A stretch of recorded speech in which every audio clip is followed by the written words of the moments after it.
Salve, salve galerinha, tamo junto aí pra mais um vídeo. Bora começar o aquecimento aí pro derby, né? Um jogo de logo mais, são 14 horas agora e o jogo vai acontecer às 19h15, um horário bem xixelento pra um clássico tão importante, né?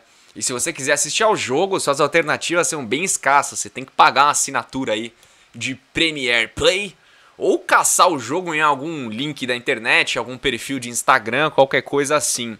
Difícil, né? A gente tem opções muito reduzidas, mas eu espero que isso mude com o tempo, tudo caminha para isso, para que no futuro a gente possa ter acesso às partidas com mais democracia, para que a gente possa assistir quando e onde a gente quiser, né? Porque assim é difícil. Você vai pagar caro por uma assinatura e vai acompanhar uma transmissão que eu tenho certeza que vai ser chechelenta e tendenciosa, né? Ainda mais na primeira partida na Arena Quimicão aí, né?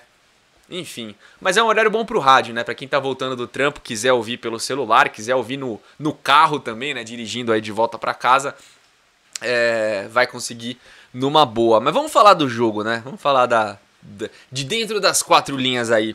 Cara, a análise pra esse jogo não pode ser muito diferente, né? Do que a gente tem visto. Os derbys aí de 2020 tiveram bastante equilíbrio e poucos gols, né? Porque foram bem nivelados por baixo, né? Primeiro, os treinadores aí pensam em não perder para depois, se der, ter a ambição de vencer o jogo, né? O Palmeiras apresenta um sistema defensivo mais eficiente, né, que o Corinthians, sofreu menos gols, mas também tem um ataque menos operante que o do rival. Se você for analisar os números, não tabela, né, porque na tabela o Palmeiras está melhor, mas os números, as estatísticas de como são jogos de Palmeiras e de Corinthians, você vai ver que existe um equilíbrio, porque são duas equipes que não funcionam bem, são duas equipes que não jogam bem. Não é à toa que o trabalho do Thiago Nunes irrita os corintianos e o trabalho do Luxemburgo irrita os palmeirenses também, né? Eles não conseguem fazer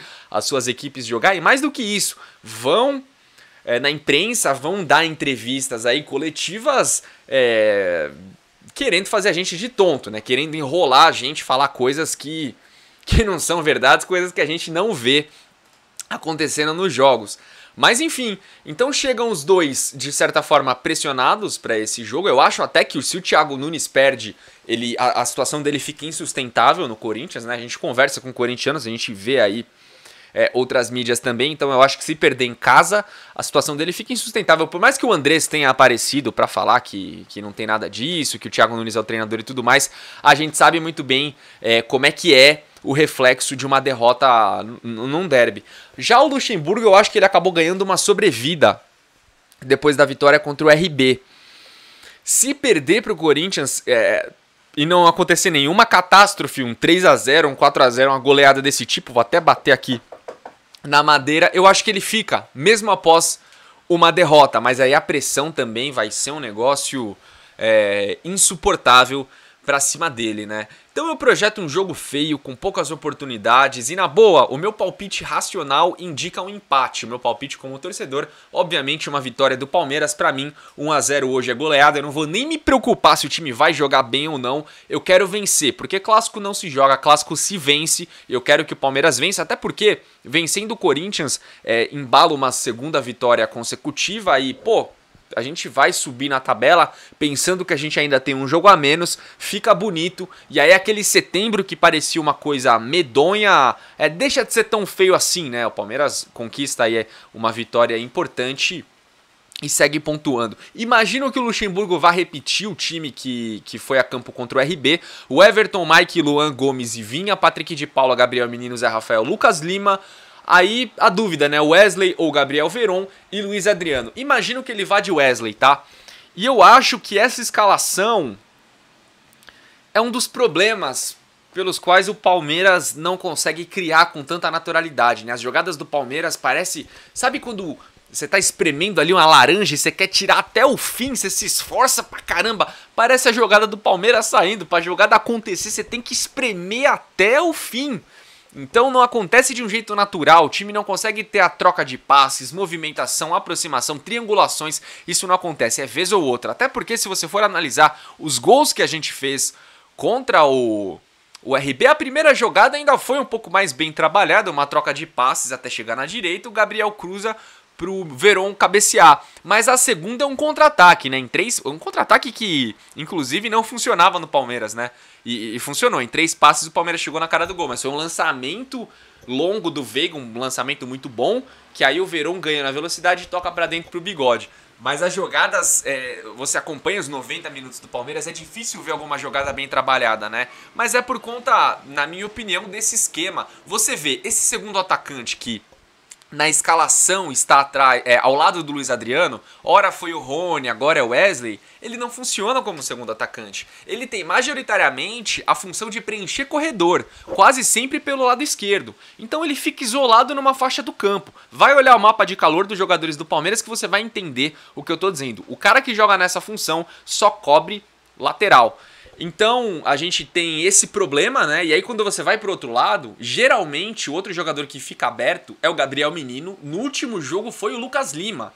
Então é uma ideia que não dá pra entender de onde o Luxemburgo tirou. E aí fica um time penso, né? Que não consegue criar nem pelo meio e nem pelas pontas. Pra mim, o time ideal seria Gabriel Verón de um lado e Wesley do outro. Então seria o Everton, Mike, Luan Gomes e Vinha, Patrick de Paula e Gabriel Menino, os dois como volantes no meio campo, um do lado do outro, sem abrir o Menino para a direita, no meio, centralizado, ao lado do Patrick de Paula. E aí a gente pode conversar se é o Lucas Lima, esse armador, ou se é o Veiga, que entrou bem contra o RB, se vai dar uma chance pra ele. Se coloca o Zé Rafael, eu acho que muda a função, porque aí eu vejo o Zé Rafael muito mais como um cara de...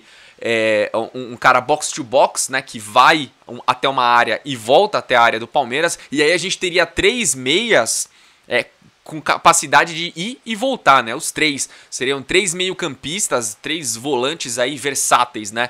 Mais ou menos como o Liverpool joga. Já quando você coloca um Lucas Lima ou um Veiga, você está mudando um pouco a característica desse time. Eu acho mais interessante a segunda opção. Então eu iria aí com o Lucas Lima ou Veiga. De um lado o Verón, do outro Wesley, criando chances pelas pontas, criando, dando amplitude para o time e velocidade, né? Porque tudo indica que o Palmeiras, as entrevistas do Lucha, as entrevistas do Gomes, indicam que o Palmeiras vai esperar o Corinthians, como fez na final, né? O Palmeiras disse que aprendeu a jogar contra o Corinthians e então não deve se expor, deve realmente esperar para tentar um contra-ataque, uma espetada, uma bola aí que sobra. Então, se o Palmeiras pretende fazer esse tipo de jogo, é ainda mais interessante você ter 2 velocistas, 2 dribladores, até porque nas laterais o Corinthians tem o Fagner, que acaba cansando no segundo tempo, e tem o Lucas Piton, que é um jogador que ganhou a vaga aí recentemente com a saída lá do Carlos e a péssima fase do Sid Clay.